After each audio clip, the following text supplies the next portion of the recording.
and welcome to another evening of frank conversation here on Hard Copy. I'm Maupe Ogun Yusuf. Last week, we started a conversation with former Minister of Aviation, Osita Chidoka, and we focused largely on security. If you missed that episode, you can watch it on youtube.com/channelsweb. This week, we bring you the concluding part of that interview, where he speaks on why his party, the People's Democratic Party, isn't an effective opposition party, but not before giving his reasons for choosing not to contest in the forthcoming Anambra polls.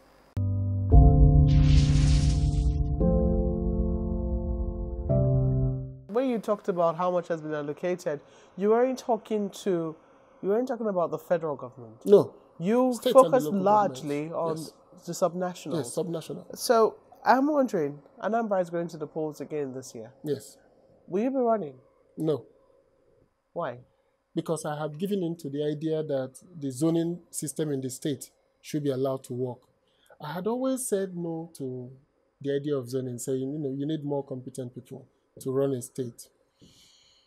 But in my conversations, in my running the last time, and in my conversations with people, I've seen that there is a deep-seated sense of people about something of fairness, of inclusion. It may not be rational, it may not be the best, but the most important part of that sense of inclusion is that if you look at the Southeast, in my view, has been the most successful in delivering outcomes to its citizens in terms of almost about 90% of the students in the school-age children in Southeast are in school. Infant mortality is one of the lowest in the Southeast. If you look at things like maternal mortality, the Southeast have one of the best outcomes in the country. If you're looking at them as an average. Yes, if you look at the average in the Southeast. And if you look at even crime, the Southeast has turned out now to be one of the most peaceful part of the country until the recent events in the last few weeks. Now, why is that so? I believe it's because of the investment in the human capital. But what is even more important is that the 5 states of the Southeast have been rotating governor from the 3 senatorial zones. If you go to Enugu, the Enugu East has done West, and then it's done in Nsukka zone. It's coming right. If you go to Ebonyi, the 3 senatorial zones have done. If you go to Abia, the 3 senatorial zones of Abia North, Abia Central, Abia South. In Imo, there has been tops and turns with the zoning because there has been issues around it, but still, the people of Imo still express a strong sentiment about is the turn of this zone or that. Now, what has that done? It has reduced transaction costs. It has made us to focus on what is important in the Southeast because we're not arguing about my people are excluded. So if you say my people are excluded, you've had the opportunity to run the state. What did you do? So what we see now in the Southeast is that there's a greater focus on P2B competing as governor to deliver on education, on Governor Ikpeazu competing on Abia, being the number 1 in WAEC and JAMB. So that conversation in the Southeast seems to have happened because we have respected that sense of inclusion. And I think we need to export it to the country. The country needs to learn that from the Southeast. I'm sure it's happening in most states across the country where there has been some form of sharing formula. But what is important for me is that going forward, the country as a country has to learn that zoning creates a sense of inclusion. It creates a sense of well-being, and I have come to accept that, which is why I keep harping on the federal character, which is why I keep harping that in 2023, I think the country should take a conscious decision to make sure that the power shifts back to the South and possibly to the Southeast, to give them a sense of inclusion, a sense of a stake in the Nigerian project. Indeed, because I think that was part of questions I was going to ask you in terms of the perceived marginalization of Southeasterners and talks around Igbo presidency, whether it could pacify that. And you seem to be answering that already. But let me move to another issue right now. I want to come back again to politics. I want to confirm that you're still Special Advisor Strategy and Engagement to the People's Democratic Party National Chairman. Yes, I am. Why would you say largely that your party has been quiet though in opposition? It is our DNA. It's our DNA. We were formed and we formed government. I don't know if the rhyme makes sense, but the 1998 PDP came in and 1998-90 went into government. So PDP has never been has never been a party struggling for power. We came in, we were formed, and we formed government. So 16 years after, our DNA has been that of a ruling party. 6 years out of government, and we are beginning, it will take us some time to understand the idea of opposition and its role. But I'm happy that PDP is not playing that, what I call Scotch-edge opposition type politics, because what we need now in the country, far more than anything, is national consensus. And that national consensus may mean that the APC has failed woefully in enabling national consensus. The PDP had a more, is like it came from the background of the MPN. It had a more national approach to the country. We had a more interesting system where we make sure that the top 6 echelon positions of the country, the 6 zones, are reflected. In the distributing the ministerial slots, we graded ministries A, B, C. So Group A ministries are 6. Each of the geopolitical zones got 1. Group B, each of the geopolitical zones got 1. Group C, each of the geopolitical zones got 1. So that way, there was some sort of national harmony that the PDP brought to bear. What I see today is that the APC was a very virile opposition party. Don't forget, from AMPP, APP, AMPP, CPC, ACN, they have always been in opposition for 16 years. So their mindset is that of an opposition party. So even in government, they're still not capable of rising above an opposition mentality. They still have a we versus them mentality, and that has bedeviled them as a government. They are not a coherent ruling coalition. So I want to believe that the DNA of the PDP so maybe change. You guys should be exchanging DNAs right now. Yes. I think that what needs to happen to Nigeria is that they should re-elect PDP to power, because the APC doesn't have... a change of positions, yes. not a change of DNAs. So what that will happen is that we will bring that... So now that the APC have tested being in power and seen the complications of running a country, it is not simple. There are no simple solutions. There are winners and losers in every decision. There is going to be a backlash for every decision. I'm hoping that there will be a more responsible opposition when they lose another election and get into opposition. And that PDP, when it gets into power, will also cure itself of hubris, because after many years in office, PDP seems to have lost touch with his, original founder's dreams. He has lost touch with his connection to the people. So there was a certain level of hubris that came on PDP over the years, which we are now trying to re-engineer to make sure that, the way we perceive Nigeria, the way we relate with Nigerians, the way we entrench governance will be such that it will reflect the diversity of the country, but more importantly, the need to assuage the need to reach out to those excluded in our society and deliver the real dividends of democracy. Do you think the lack of understanding, though, of the challenges confronting each side is responsible for where we currently are? Because, the security challenges which we all face today did not start, as you rightly pointed out, did not start with one party. Did not start with this party. Kidnappings, whose origins you've already pointed out, started as an agitation, for something else, which has still not materialized. Yes, there's been some pacification, so to speak, but not quite an actualization of what the people demanded. However, it seems to be spiraling out of control. What role do you think that governments, and I use that in plural, played in this, in their lack of understanding of just how quickly this could degenerate, be they in power or in waiting? So, I wrote a paper some years back, I think 2017. I talked about reviewing our security architecture in the country. One of the fundamental issues confronting governance is that there is no evidence-based governance. There is no official interrogation of issues. So when I was called marshal, I reached out to the National Institute of Policy and Strategic Studies, and I said, FRSC will fund it. Can you people tell me how many government panels have been set up about the just crisis? How many white papers has been issued? What were the key decisions and have they been implemented? Can we just track that? Let's track JOS as an example. Because we seem not to be learning lessons from all the issues bedeviling us.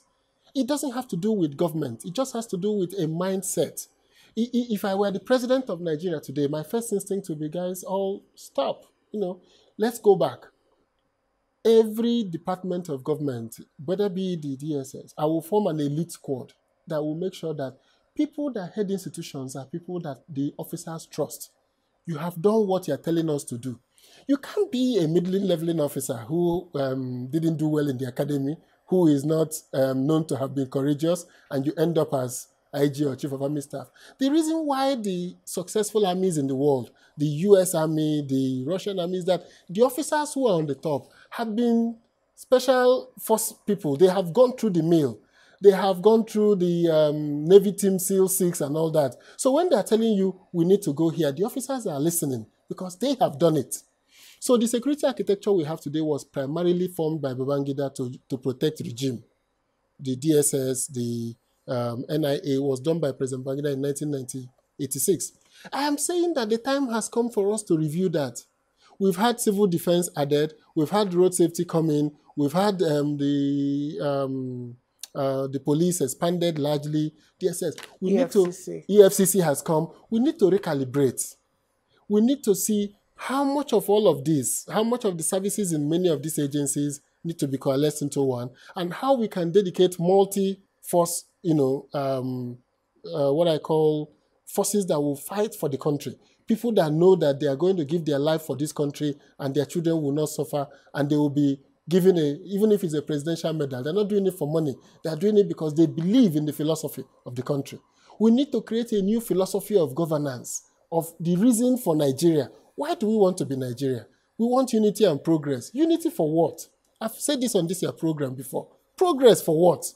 Why do we want the progress? So these are the things we need to redefine to be able to begin to solve the problem of a nation in crisis, a nation at war with itself. We're not even dealing with external aggression. We're dealing with a nation at war with itself, inside its own country, because there are no more. Who are the new Nigerians? The Obasanjo group, the 1966 group, as I call them, President Obasanjo, Babangida, Abdul Salam, General Ali Uguzo, they're all in their 80s. They're all, gradually phasing out in terms of retirement and biology. Now, who are the new Nigerians? Who are the 50s and 60s-year-olds who believe in the country, who have worked for national institutions, who can reach out to each other across ethnic lines and talk? Where are the new conversations? Where are our honorable members who have been in the House since 1999? Do they have a group that is ensuring that our young people do not feel this sense of hopelessness and exclusion? That being an officer of the DSS, while we want to reflect federal character, should be transparent to see that only the best and the brightest from each state gets in there. Mm-hmm. So I think that the two parties, failed Nigeria in not recalibrating the idea of Nigeria, the methods for becoming a Nigerian. What is the benefit to being a Nigerian? That our public schools are working, that the government is delivering education to you at a very low cost. This is the benefit of being a Nigerian. And that when you are a Nigerian, you can compete to enter into any of the federal agencies or even the state agencies through a transparent process. That's the promise of Nigeria. Nigerians are moving abroad. They know they are not going to get an advantage. Nobody is going to call anybody to say, give me a job as a doctor. They know they have to compete, and they are competing across the world. So why can't they compete back home? So I think that, the time has come for us to seriously question the fundamentals. And, to stop this disturbing argument about the structure is not going to, even if we change the structure, look at President Trump's rule in America. He kind of went against all the conventions of a US president. So a bad leader can mess up any structure. What is important is to have good people. Welcome back. You're watching Hard Copy coming to you from our studios in Abuja, and we're bringing you the concluding part of our interview with former Minister of Aviation Osita Chidoka. In this next part, he speaks on why it's important for Nigeria to have an Igbo president, and why he also wrote his open letter to the new and young chairman of the Economic and Financial Crimes Commission.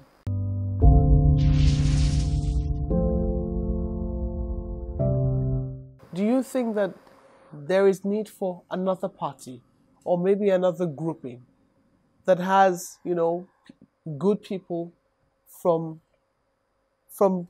both parties, from major parties, of course, the two major parties, and maybe other Nigerians? Do you think that such a group is possible? There are two models I think about that. So there may be a non-partisan group that the people are working in their various parties to cause the reforms in the two parties. There is also the option of a third party coming up.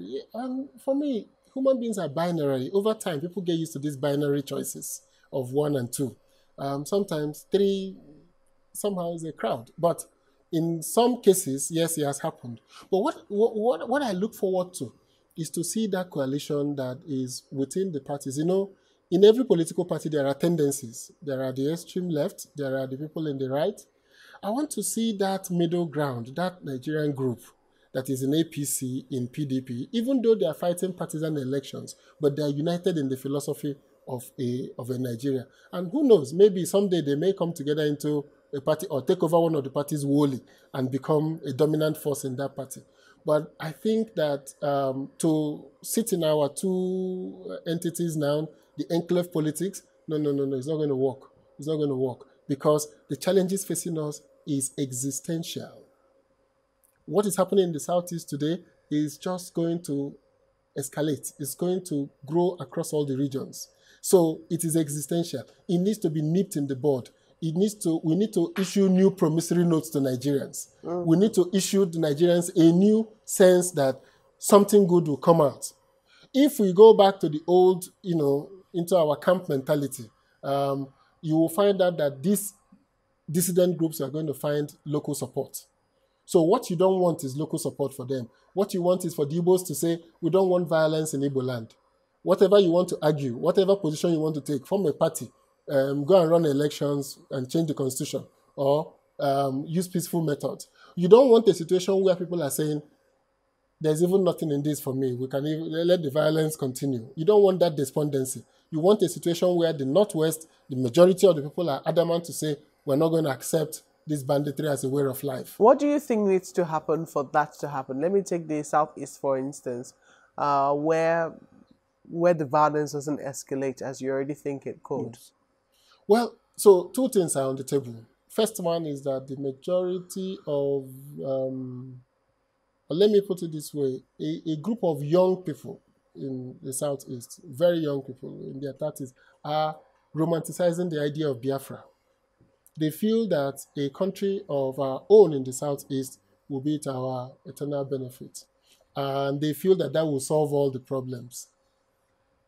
From my vantage position, I said that will not solve all the problems because, as far as I'm concerned, subnational governments gives you an opportunity to form and deal with your people in a manner that reflects the philosophies that you are thinking will be in Biafra. And I don't see that yet in the Southeast. But beyond that is the issue that, for me as an Igbo man, I need large markets.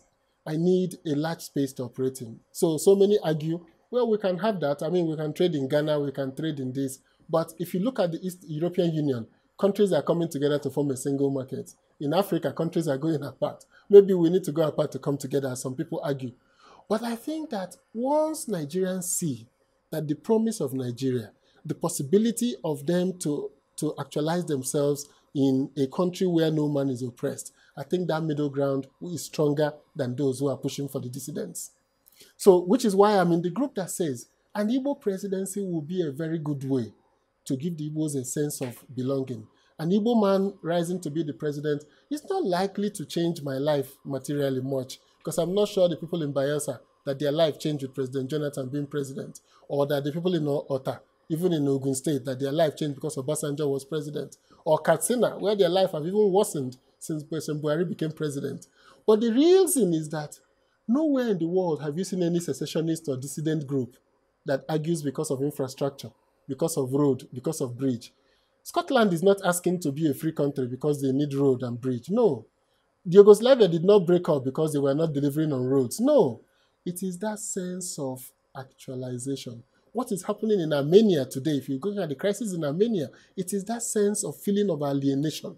So I believe if we assuage it in the country, if we create it, the country will always have issues. It's a work in progress. We will always argue about what is right and wrong. But once we see that middle ground, that possibility of actualizing yourself is happening in Nigeria, I believe that will fundamentally shift the opinion across all the regions, that everybody in Nigeria is a Nigerian and have equal access to any position. Now, lastly, you wrote the new boss of the EFCC, Bauer, a letter. It was quite an interesting read. Have you received any response from him?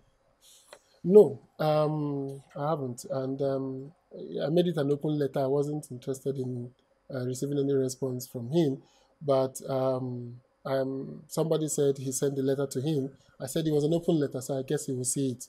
But, I had two key reasons. One is that I was a young person when I became commercial, and I knew how the system rejected it. And I think we should give more young people opportunities. I look forward to seeing more 30-something-year-old, 40-year-olds leading organizations, because they come with a sense of idealism, with that youthful energy, which sometimes, some of the things you embark on reflects how your mind works. The cynicism of age, the loss of trust that you get over time does not plague young people. So I think they should be given more opportunities. So part of the idea of that letter is to tell him, give him the courage to move according to his conviction. And I say, you have a long time. Just do your work. You will have time to Are you confident that he could deliver, considering just how complex the problem of corruption is? So from my review, I listened to him at the Senate, and my review of his biography and all that, I think he's well equipped to deliver. The only problem is that there's a superstructure of the government, which is what has worried me. President Buhari came to power with a strong anti-corruption stance, but it appeared to me that he didn't think of corruption in any philosophical terms. I don't think he thought of corruption as something that is a social problem that needed solution. I thought he still had the mentality of catching the thieves and not thinking about it. So there's no body of knowledge that is guiding his attitude, which is why he could stay for 6 years with an acting chairman of the EFCC. I mean, not appoint a chairman. I thought that was funny, because the whole idea of the corruption war will have been for him to find both the philosophical foundation, both the legal strength to carry out that function. So I think that Bauer, as a young man, confirmed by the Senate, chairman of EFCC, schooled, trained in various jurisdictions, lived in various parts of the country, will have a certain sense to reflect the hopes of his generation and the dreams of our fathers who hoped for a Nigeria where though types and tongues may differ, in brotherhood we stand. So, on the whole, you're still hopeful for Nigeria? Oh yes, I'm an eternal optimist. I'm an eternal optimist. I refuse to give in to the cynicism of those who think nothing good can come out of Nigeria. I believe that something good can come out of Nigeria. The conflict that we have, the conflict of cultures, the conflict of civilizations that we have in Nigeria can be ameliorated by the decisions our fathers have taken in allowing local authorities to handle their local issues, in allowing us to have a diverse country, a federal character system, an affirmative action that brings everybody to the table. That will make sure that the conflict of civilizations that we have, of religion, of ethnicity, will pale into insignificance over time.